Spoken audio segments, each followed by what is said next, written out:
on ne vit pas dans le surnaturel, on va vivre dans les naturels. Et quand on vit dans les naturels, on va perdre la foi. Vous avez dit que au nom de Jésus, vous guérissez ou vous accomplissez des miracles, mais finalement, c'est qui fait le miracle? Vous? Et qui fait le miracle finalement? Nous guérirons les malades, mais au nom de Jésus-Christ. La puissance n'est pas le Saint-Esprit. L'onction, c'est la capacité que le Saint-Esprit donne pour la fonction ou pour la mission. Cette onction nous permet de pouvoir opérer dans le surnaturel, faire des choses. C'est-à-dire c'est nous qui opérons dans le surnaturel tel que la Bible le dit. Lorsque nous agissons à notre propre nom, il n'y a rien qui va se faire. Et c'est nous qui guérissons, mais au nom de Jésus. Si c'est au nom de Jésus que vous faites, mais ça passe quand même par vous, ça demande aussi que vous puissiez mettre en pratique votre foi. Déjà, il faut avoir déjà la chose là qui opère les surnaturels. Parce que soit on en a, soit on n'en a pas. C'est quoi la chose en question? Exaucez Lungu TV, une plateforme pour votre croissance prophétique et pour l'édification des saints. Retrouvez prédication, évangile, enseignement, croissance prophétique et spirituelle, édification des saints, impact et sanctification, témoignages et miracles. Exaucez Lungu TV, la chaîne qui vous procure la vie. Téléspectateurs, bonjour, soyez les bienvenus sur Exaucez Lungu TV, la chaîne 100% prophétique qui vous procure la vie en Jésus. Alors, merci d'être encore connectés, merci de partager. Et si vous ne l'avez pas encore fait dès le début de cette émission, partagez déjà la vidéo. Parce que nous croyons que beaucoup de gens sont bénis au travers de cette vidéo. Alors, continuez de le partager comme vous le faites déjà si bien. Alors, aujourd'hui, nous sommes avec le prophète Exaucé qui va répondre à certaines questions sur la thématique que nous avons déjà commencée. Je vais l'accueillir quand même. Bonjour, prophète Exaucé. Bonjour, Kétia. Comment allez-vous? Grâce. Amen, que Dieu te bénisse. Amen, qui vous bénisse aussi. Merci beaucoup encore d'être là. Merci de répondre encore à ces questions et d'être encore aussi présent. Alors, nous allons parler du miracle et du surnaturel. Une thématique que nous avons déjà commencé lors de précédents volets. Alors, si vous ne l'avez pas vu, je vous invite encore à regarder le volet 1 et le volet 2 pour être connecté avec ce troisième volet. Et avant de débuter et de poser nos questions, nous allons commencer par la prière comme dans nos bonnes habitudes. Prophète de Dieu, est-ce que vous pouvez prier pour nous? Seigneur, nous voulons te dire merci pour ces instants que tu nous as donnés. Nous voulons te dire merci pour ta fidélité. Et nous voulons aussi remettre ces instants entre tes mains. Laisse que ta paix, laisse que ta fidélité et ta connaissance nous soient transmises. Nous avons besoin de te connaître davantage. Nous voulons remettre cet auditoire qui nous suit et qui nous suivra encore entre tes mains. Fais-nous grâce de pouvoir connaître les mystères du royaume et d'être prophétique durant ces instants. Bénis cette émission, bénis-nous aussi, au nom de Jésus-Christ. Amen. Amen, amen. Merci beaucoup, homme de Dieu. Alors, je voulais quand même que dans ce volet-là, nous puissions parler un peu plus des réalités, en fait. Lorsqu'on parle du miracle, lorsqu'on parle du surnaturel, quelles sont les réalités qui entourent? On a parlé de la foi, qu'est-ce qui peut faire que nous puissions vivre le miracle? On a pointé beaucoup sur la foi et sur l'environnement qui doit se créer pour le miracle. Mais aujourd'hui, j'aimerais quand même qu'on puisse parler un peu de ces réalités. Des réalités que vous, en tant qu'homme de Dieu, vous vivez et les réalités qu'on peut voir lorsqu'il y a des ministères, le service d'onction qui se passe. Alors, vous avez parlé dans la précédente émission, il y a une phrase que vous avez dite et on n'avait pas eu le temps de vous poser la question là-dessus. Vous avez dit que au nom de Jésus, vous guérissez ou vous accomplissez des miracles, mais finalement, c'est qui fait le miracle? Vous ou le nom de Jésus, finalement, c'est un moyen par lequel vous passez? En fait, on n'a pas vraiment compris qui fait le miracle, finalement. En fait, on doit partir sur la base d'un texte de la Bible que Jésus lui-même a donné, c'est-à-dire une parole que le Seigneur a prononcée, que Marc a reprise. C'est Marc chapitre 16 verset 17. Voici les miracles qui accompagneront ceux qui auront cru à mon nom, vous chasserez les démons, vous guérirez les malades. Amen. C'est-à-dire, nous guérirons les malades, mais au nom de Jésus-Christ. Au fait, c'est allégorique. Le Seigneur donne une onction, le Seigneur donne un pouvoir. La mission ne peut pas se faire sans l'onction du Saint-Esprit. C'est pour ça que le Seigneur avait voulu que le Saint-Esprit vienne avant que la mission apostolique commence, la mission de l'Église commence. Alors qu'est-ce qu'il a fait? Il les a domptés des capacités. Lorsque le Saint-Esprit est descendu, le Saint-Esprit les a affectés une puissance, sachant que la puissance n'est pas le Saint-Esprit. Okay. Le Saint-Esprit, c'est la personne de Dieu. Okay. Le Saint-Esprit, c'est la troisième personne de la Sainte Trinité. Et dans la révélation, c'est la personne de Dieu, parce que Dieu est esprit. Et l'onction, c'est la capacité que le Saint-Esprit donne pour la fonction ou pour la mission. Alors, cette onction nous permet de pouvoir opérer dans le surnaturel, faire des choses. C'est-à-dire, c'est nous qui opérons dans le surnaturel tel que la Bible le dit. C'est nous qui agissons, mais au nom de Jésus. Lorsque nous agissons à notre propre nom, il n'y a rien qui va se faire. Il faut que nous puissions agir au nom de Dieu. Ça, c'est vraiment c'est une vérité. Des fois, on va au-dessus de cette vérité, ou on va à côté de cette vérité. Même nous-mêmes, lorsque nous prions, nous disons Seigneur, guéris. Mais en réalité, c'est nous qui guérissons, mais au nom de Jésus. D'un côté, c'est une forme d'humilité qui montre que notre force, notre onction a pour source Dieu. D'accord. Oui. Deux, il y a un équilibre dans ça. La deuxième des choses, c'est nous savons que nous avons reçu quelque chose de la part de Dieu. Regardez dans 1 Samuel au chapitre 10, Samuel rencontre Saül, que Dieu a choisi selon la demande d'Israël pour devenir roi. Et le prophète lui dit, quand tu auras vu tous ces signes, fais ce que tu as à faire parce que le Seigneur est avec toi. Okay. C'est-à-dire quand on sait que le Seigneur est avec toi, et on a la capacité de pouvoir faire les choses, mais au nom du Seigneur. Voilà, c'est ça un peu le concept. En fait. Donc ça veut dire qu'il y a un certain équilibre quand même, quand on nous dit que c'est au nom de Jésus que vous faites toutes ces choses, voilà. Mais c'est vous quand même qui c'est-à-dire quand on dit au nom de Jésus que nous faisons, c'est là l'appui, la source, hein, la provenance de ces choses, c'est Jésus-Christ. C'est lui qui agit, c'est lui qui a dompté cette capacité-là. C'est pour, d'un côté, rester humble tout en reconnaissant la source, pour ne pas s'enorgueillir par rapport à ce que le Seigneur peut faire.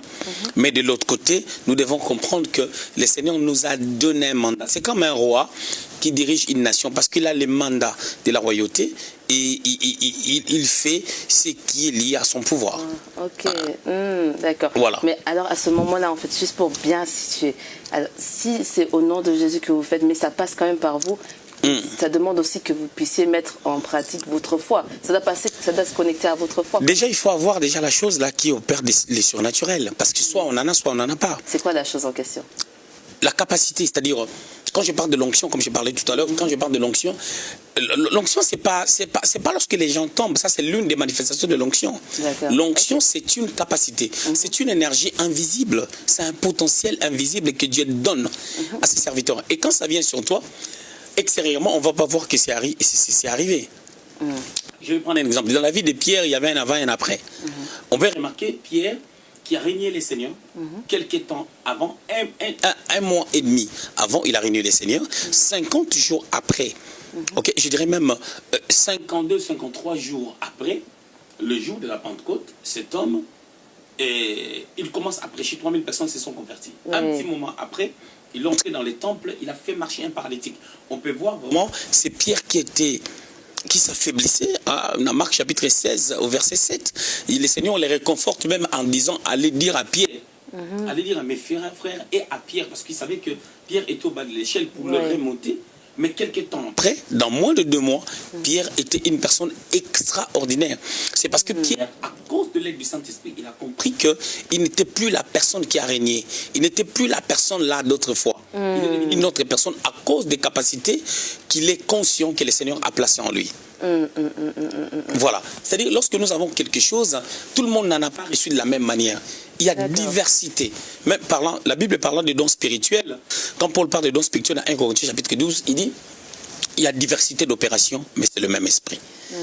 C'est-à-dire, le Saint-Esprit en nous, ou je dirais l'onction du Saint-Esprit en nous, agit de diverses manières, mais c'est le même esprit. Tout vient de l'Esprit de Dieu. Et chacun n'a pas reçu la chose de la même manière que l'autre. Chacun a reçu selon la mesure de la grâce et selon qu'on a pu développer l'intimité avec le Seigneur. Et plus loin, cela dépend aussi de l'école où tu es sorti. Oh, d'accord. Alors, ça veut dire que c'est une erreur quand on entend dire que nous tous, nous sommes devant Dieu, nous sommes tous pareils, nous avons tous reçu la même chose et les mêmes capacités. C'est faux. Si tel était le cas, je vais prendre l'exemple de Matthieu chapitre 25, verset 14 à 30. On parle d'un maître qui est parti et puis il a donné des talents à ses serviteurs. Ils étaient au nombre de 3, il les a donné 3 quantités différentes. C'est-à-dire à l'un, il a donné 5, à l'autre 2, et à une autre personne, il a donné un seul. C'est pour dire que Dieu, même nous le voyons même, Dieu a utilisé Pierre dans le miracle, Dieu a utilisé Paul dans le miracles et dans une profondeur de la parole, et Dieu a amené Jean dans une dimension prophétique extrême, comme s'il était un prophète. Tu vas comprendre, dans Actes chapitre 3, il se présente devant ces paralytiques-là, ils étaient ensemble. Après, c'est parti comme s'ils faisaient tout ensemble. Fixe-nous les regards. Après, Pierre dit, c'est que j'ai. Voilà, donc c'est pour dire qu'ils n'ont pas reçu exactement la même chose. Chacun a reçu selon la grâce. Jean mettait sa tête sur la poitrine du Seigneur, mais tu vas remarquer que la clé de l'église, on l'a donnée à Pierre. La responsabilité de l'église, on l'a donnée à Pierre. Oui. On peut le voir même dans Actes chapitre 15, on peut le voir même dans Actes chapitre 21, comment est-ce que Pierre s'élève comme un leader. Et même Paul a souhaité le rencontrer. Il l'a rencontré étant quand même une colonne, bien qu'il n'était pas la seule colonne, mais il avait quand même une haute responsabilité parmi les autres. On le voit dans Actes chapitre 6, comment il s'élève avec les autres, mais c'est lui qui prenait... les devants. On voit dans Actes chapitre 1er comment est-ce qu'il prend la décision de pouvoir remplacer Judas. Il a sollicité les autres, mais la parole lui revenait. Voilà. Donc on n'a pas reçu la même chose. Ça c'est clair, on n'a pas reçu la même chose. Même dans la Trinité, même dans la divinité, nous avons le Père, le Fils et le Saint-Esprit qui partagent la divinité, mais qui n'ont pas la même position, la même statut. Ah bon? Ah mais bien sûr que oui. Est-ce que vous pouvez nous expliquer un peu ça? Parce qu'on voit toujours au même niveau, on parle du Père, du Fils et du Saint-Esprit à un niveau égal, mais c'est pas correct. Jésus dit, je suis venu accomplir la volonté de mon Père. C'est-à-dire que ce n'est pas le Père qui accomplit la volonté du Fils, mais c'est le Fils qui accomplit la volonté du Père. Dans Hébreux chapitre 10, la Bible déclare, j'estime que c'est Paul, il dit, je n'ai souhaité ni sacrifice ni holocauste parlant de Christ, je viens faire ta volonté. La volonté de qui? La volonté de son Père. Et Jésus dira encore à ses contemporains, à ses disciples, il dit, je ne fais que ce que mon Père, je paraphrase ce que mon Père m'a demandé de faire. Tout ce que je fais, je le fais par ricochet de ce que le Père m'a demandé. Tu comprends? C'est-à-dire, le Père l'a envoyé. Le Père, c'est la haute personnalité de la Sainte Trinité. Quand on parle de Dieu, on parle de trois personnes en un. On parle de la Sainte Trinité. On peut le voir dans Genèse au chapitre 1, verset 1, on dit, au commencement, Dieu. Au commencement, Dieu créa les cieux et la terre. C'est-à-dire que ces dieux-là, les mots utilisés, c'est Elohim, le Père, le Fils et le Saint-Esprit. Et nous devons reconnaître que dans la nomenclature maintenant de la divinité, le Père est supérieur au Fils et au Saint-Esprit. Raison pour laquelle le Père a envoyé le Fils et le Fils envoie le Saint-Esprit. Donc le Saint-Esprit passe même après. Bien sûr, Jésus dira que il dira lorsque le Père enverra les consolateurs à mon nom. Les consolateurs devaient venir au nom de Jésus. C'est-à-dire les consolateurs viennent nous expliquer qui est Jésus. Et Jésus était venu pour expliquer aux gens qui est le Père. C'est pour cela quand Philippe lui a posé la question, montre-nous le Père, cela nous suffit. Il a dit, c'est lui qui m'a vu a vu le Père. C'est-à-dire quand tu vois le Fils, tu vois comment le Père agit. Mais quand tu connais le Saint-Esprit, tu connaîtras le Fils. Or, si tu connais le Fils, comme le Fils représente Dieu, tu connaîtras Dieu. Waouh! Je pense que même un téléspectateur d'amener chez lui à la maison, il faut réécouter l'émission parce que ce que vous dites, c'est très, très, très important. La manière dont vous lisez la Bible, je pense qu'on doit revoir la manière dont on lit. Parce que les mêmes passages qu'on entend à chaque fois, la manière dont vous avez expliqué, je n'ai jamais entendu ça. Donc il y a une hiérarchie même au niveau céleste. Bien sûr, c'est-à-dire Dieu a créé le monde ainsi. Vous allez remarquer une chose, dans un combat de boxe, le boxeur protège beaucoup plus sa tête. Son visage, sa tête, plus que tout. Oui. C'est bizarre, hein? Oui, c'est pas faux. C'est pour dire que même dans le corps, dans le corps, ce corps-là, l'église, le corps, le Christ Jésus est la tête. C'est-à-dire la considération qu'on donne à cette tête-là, c'est différent. Même bien que nous tous, nous sommes des fils de Dieu, quand il a été fils de Dieu, il a été fils de Dieu depuis l'éternité, depuis toujours. Oui. Il n'y a pas un temps où il n'a pas été fils de Dieu. Mais nous les sommes devenus. Et par lui, à son nom. C'est-à-dire, c'est vrai, le Seigneur nous aime. Mais devant Dieu, nous n'avons pas la même posture. Nous n'avons pas la même position. Imagine-toi Jésus qui se met à la droite de Dieu, qui regarde le Père. Quelque chose peut arriver à quelqu'un, Jésus intercède, il arrête ça. Mais combien de prières les gens font sur la terre, ça n'a pas d'impact. Oui. C'est pour dire qu'on n'a pas toujours la même position. La preuve est qu'il était à la croix seul. Il était à la croix seul. L'apôtre Paul a dit, je suis prêt à aller mourir.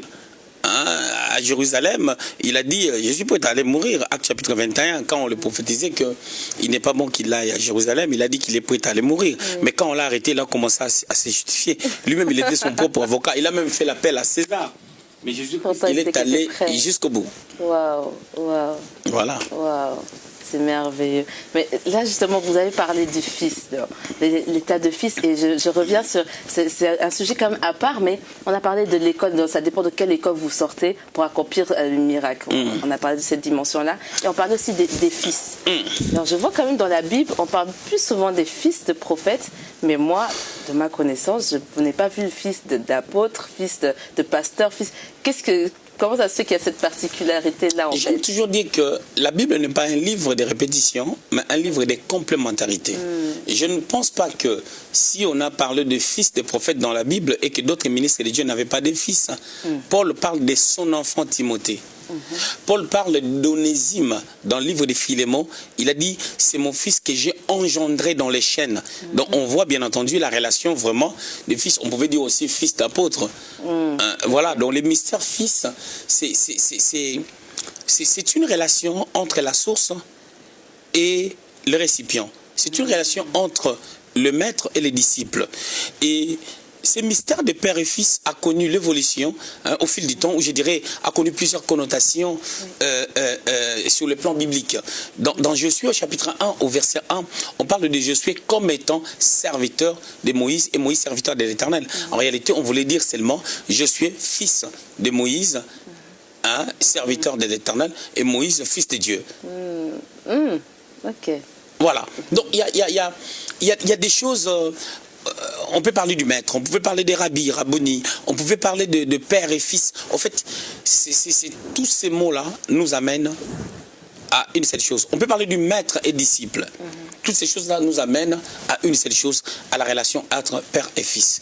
Parce qu'on s'est dit, tu sais, Dieu c'est un Dieu des familles. Hein. Et il y a des mots qui sont utilisés dans la Bible vraiment d'une manière simple. C'est pour expliquer aussi la paternité de Dieu qui s'imprime dans la vie des hommes. En fait, comment Dieu voit les choses. Dieu, c'est un père et il fait en sorte que nous puissions avoir des pères spirituels pour notre croissance. Pour revenir même à l'idée de ce qu'on était en train de parler la fois passée, c'est le fils peut faire ce que le père fait s'il devient un vrai fils. Comment est-ce qu'on devient un vrai fils? Exaucez Longo TV, une plateforme pour votre croissance prophétique et pour l'édification des saints. Retrouvez prédication, évangile, enseignement, croissance prophétique et spirituelle, édification des saints, impact et sanctification, témoignages et miracles. Exaucez Longo TV, la chaîne qui vous procure la vie. Vous m'avez précédé dans ma question, je vais justement vous demander qu'est-ce qui fait de toi un fils? Parce qu'on peut être enfant dans la maison de Dieu, mais comment est-ce qu'on peut dire que tel est mon fils? Un vrai fils est celui qui, lorsque même il commence à manifester les empreintes du père, il reste un fils. Les empreintes, on parle de quoi à ce niveau? Quand je parle des empreintes, c'est-à-dire, tu sais, quand on parle des empreintes, on parle de faits extérieurs. Même lorsque la gloire de Dieu, qui se repose sur les pères, commence à s'extérioriser dans sa vie, on réalise qu'il est toujours fils, c'est-à-dire il garde toujours l'attitude, l'humilité, les comportements, la position d'un fils. Amen. Moi, je connais des fils qui, pour imposer leur autorité à certaines personnes, ils doivent casser les pères. Ils doivent casser les pères, chercher... oh non, tu sais, moi, mon père spirituel, il est en train d'imposer... Vous êtes dans la même église, dans la même église, pour essayer d'imposer son autorité. Il cherche les erreurs même du père, qui existent ou qui n'existent même pas, pour essayer d'imposer son autorité. Et ces gens, les personnes, Dieu les amène nulle part. Oui, ok. Oui, Dieu les amène nulle part parce qu'ils ne feront que des rébellions, parce que nous donnons que ce que nous sommes et ce que nous avons. Tu ne peux pas donner au-delà de ce que tu n'as pas. Si tu n'as pas 20 euros, tu n'as que 10 euros, comment tu me donneras? 20 euros, c'est pas faux. Voilà. Mais un fils pour recevoir au-delà de ce que père n'a même pas, c'est possible. Tout c'est son attitude. Oui, Élie et Élisée. Élisée demande 200%, pendant que Élie n'avait que les 100% de l'onction que Dieu lui a donné. Mais on lui demande les doubles, lui-même il n'a pas les doubles. Oui. Il a que la portion qu'on lui a donnée. Mais Élisée a pu recevoir cela. Pourquoi? Parce qu'il a été un vrai fils dans sa qualité de vie, dans sa façon de suivre les pères, dans sa manière de concevoir les choses. Et quand on fait une très bonne lecture de l'histoire d'Élie et Élisée, lors de son départ, c'est catastrophique. Je pars à Gilgad. Élisée savait qu'on l'a maintenu pendant une dizaine d'années au pied de cet homme. 2 Rois chapitre 3, verset 11, nous voyons comment est-ce qu'il versait l'eau entre les mains d'Élie, et on l'a maintenu dans cet état pendant 10 ans, ça c'est les commentateurs qui le disent, mais cet homme, les jours J, donne-moi l'onction, je me casse. Mais il dit, quand tu me verras. Et lui aussi, il dit, moi je te suis. Mais au jour d'aujourd'hui, tu vas amener 2-3 personnes quelque part, tu dis à l'autre, toi reste, mais attends, et la personne va te dire, mais je m'en fous, je me vague dans mes occupations. Déjà, l'église, au jour d'aujourd'hui, les gens viennent par intérêt. Les gens viennent par intérêt. Quand il n'y a plus d'intérêt, c'est bon. On a besoin de pasteurs quand on est dans des problèmes. Ça veut dire qu'en réalité, un vrai fils doit être capable d'être comme Élisée qui a accepté pendant, vous parlez de 10 ans à verser l'eau. Oui, de 1 roi chapitre 19 au verset 16, quand on a dit à Élie, tu viendras Élisée prophète à ta place, jusqu'à 2 rois 2, ça a pris 10 ans. Ça c'est l'histoire. Ça a pris 10 ans. Des fois, quand nous regardons la Bible, vous savez, dans Genèse au chapitre 16, quand Abraham est parti vers Agar pour faire un enfant, jusqu'à Genèse chapitre 17, c'est le chapitre suivant, mais il y a eu 13 ans. Abraham, quand il a eu Ismaël, il avait 86 ans. Quand Dieu est venu lui parler dans Genèse au chapitre 17, il avait 99 ans. Il y a eu 13 ans. Ah oui, il y a eu 13 ans. Wow, c'est énorme. Je me pose quand même la question, homme de Dieu, parce qu'on voit quand même pendant cette marche avec Élie et Élisée, ok, la Bible ne rentre pas toujours dans tous les détails, mais aujourd'hui on voit que beaucoup de rébellions se font entre les fils et leur père. Les fils, ils n'aiment pas attendre, ils n'aiment pas ce temps d'attente, ils ont envie d'accomplir les miracles, ils voient que Dieu les utilise quand même dans la prophétie, Dieu les utilise quand même dans les dons. Comment on fait pour que quelqu'un puisse rester attaché dans cette marche sans rentrer dans cette rébellion-là? Parce que Élisée est quand même resté, mais il y a dû y avoir quelque chose qui l'a fait rester. Est-ce qu'il ne prophétisait pas? Ou est-ce que la responsabilité entre le père et les fils sont partagées. Les responsabilités, si je peux le dire comme ça, sont partagées. Le père a pour responsabilité d'enseigner le fils. Et que si tu vis ça, si je traîne encore le pied avec toi, c'est à cause de ça. Et tout se passe par l'enseignement. Et le fils, son rôle, c'est de comprendre, d'admettre, de mettre en pratique. Et de lire les événements selon Dieu, mais pas selon sa précipitation ou selon les penchants de son cœur. Ok, donc il faut aussi qu'il y ait cette communication où le père doit expliquer aussi au fils pourquoi il le fait attendre. Des fois, les gens se rebellent parce qu'il n'y a pas l'enseignement. Des fois, les gens se rebellent parce qu'ils rejettent aussi l'enseignement. Ça, c'est du côté des fils maintenant. Oui. Ouais. Mais parce que moi je me dis quand même, c'est rare quand même, enfin, je pense quand même, vous parlez librement des erreurs et des fautes, mais ça veut dire qu'un homme de Dieu lui aussi doit pouvoir dire aussi à son fils, je te mets assis par rapport à ça. Bien sûr, c'est très important parce que tout part de l'enseignement. Parce que dans l'enseignement, on explique aux gens. Notre enseignement est centré sur la personne de Christ. Ok? Lorsqu'on parle de la personne de Jésus, c'est pas quelque chose de vague, c'est pas quelque chose de superficiel. Lorsqu'on parle de Jésus, on est en train de voir le Seigneur comme un modèle. On parle du Seigneur comme étant la personne qui a marqué, qui a manifesté l'amour de Dieu en fait de mourir à la croix pour nous sauver. Lorsqu'on parle du Seigneur, on est en train de parler de cette grande transition qui s'est faite du royaume des ténèbres à son admirable royaume des lumières. Et à cause de cette œuvre, c'est-à-dire s'il y a quelque chose que nous pouvons donner à Dieu, c'est de le suivre, c'est de marcher selon le Saint-Esprit, c'est de marcher sur ses traces. Et pour savoir comment marcher sur ses traces, nous devons voir comment Jésus a marché. Partant de sa vie dans l'éternité passée. Il était où dans l'éternité passée? Il était dans le sein de Dieu.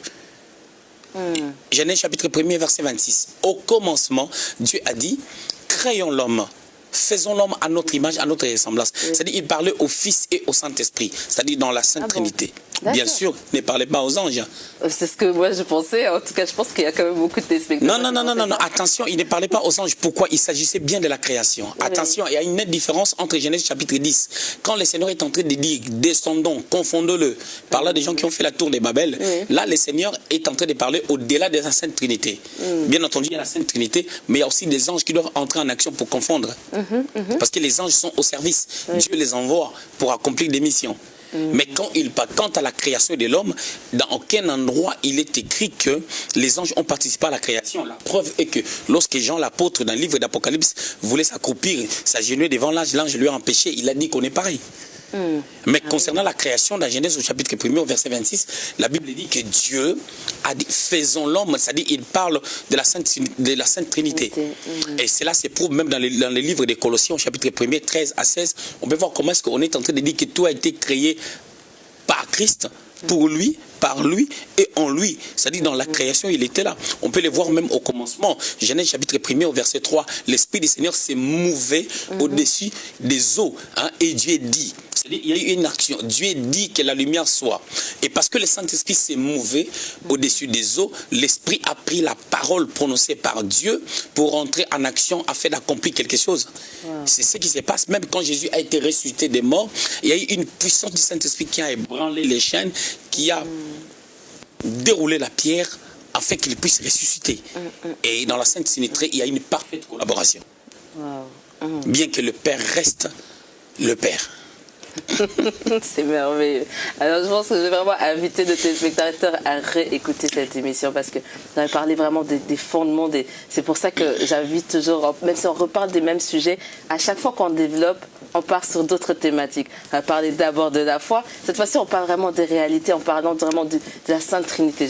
En commençant, je ne pense pas qu'on pensait à parler de cette dimension-là. Mais Dieu est bon. C'est ça les prophétiques. C'est-à-dire les prophétiques, ne calculent pas trop. Non. On peut avoir les thèmes, ça c'est quelque chose de structuré, c'est bien. Mais au-delà de ça, il y a tout ce qu'on appelle les inspirations de Dieu. Parce que lorsque tout est calculé, on met une cassure, on casse la dimension prophétique. Parce que la dimension prophétique, c'est vrai, le Saint-Esprit nous révèle des choses, mais il y a aussi l'inspiration du Saint-Esprit. Il y a la révélation du Saint-Esprit et l'inspiration du Saint-Esprit. C'est quoi la différence? C'est des choses différentes. La révélation du Saint-Esprit et l'inspiration du Saint-Esprit. La révélation du Saint-Esprit, c'est ce qu'on a déjà reçu. D'accord. C'est ce qu'on a déjà reçu et on sait ce qu'on va dire avec l'aide du Saint-Esprit. Mais l'inspiration du Saint-Esprit, c'est ce que Dieu te donne au moment où tu es en train de parler. C'est aussi une révélation, mais spontanée. C'est comme une intuition qui se manifeste, quelque chose qui vient. Alors est-ce que vous avez ça aussi, par exemple, quand il y a les services de miracles Je vais donner un exemple. Moïse, le peuple murmure. Ils quittent l'Égypte, Exode, je crois, chapitre 14, ils sont en train d'aller vers Canaan. L'armée de Pharaon vient derrière, le peuple commence à murmurer. Moïse a consulté l'Éternel. L'Éternel lui a dit, tu prendras ton bâton, tu vas te mettre dans la mer, tu vas faire ceci, et la mer va se séparer. Il a reçu une révélation. C'est-à-dire, pendant qu'il part, il sait ce qu'il va faire. Tu comprends? Ça, c'est la révélation. Mais l'inspiration, c'est quoi? Les gens sont venus arrêter les seigneurs. Pendant qu'ils sont venus arrêter les seigneurs leur a posé la question, qui cherchez-vous? Ils reculèrent, ils tombèrent. C'est-à-dire qu'il reçoit une inspiration de pouvoir leur poser des questions. Et je m'imagine, je fais toujours un dessin de cette action. Je crois qu'ils avaient montré les doigts. Et les doigts, là, c'était comme une arme. Ça les a fait tomber. Waouh! La puissance de Dieu. Waouh! Alors, on arrive petit à petit, vraiment, malheureusement, vers la fin de cette émission. Je ne sais pas si, prophète, vous avez peut-être un dernier mot à dire à nos téléspectateurs, à ceux qui ont écouté ces messages au sujet du miracle et du surnaturel. Je veux dire, concernant le miracle, le surnaturel, ou je dirais le prophétique, l'action surnaturelle, nous devons désirer ardemment à vivre le surnaturel dans notre vie. Et la clé du surnaturel, c'est le prophétique. Et le prophétique, c'est la capacité de lire les cœurs de Dieu. Quant à moi, je dirais le potentiel pour nous, hommes de Dieu, de pouvoir relever un peuple prophétique. C'est-à-dire, c'est le fait de pouvoir enseigner, faire comprendre aux gens combien ils peuvent être prophétiques.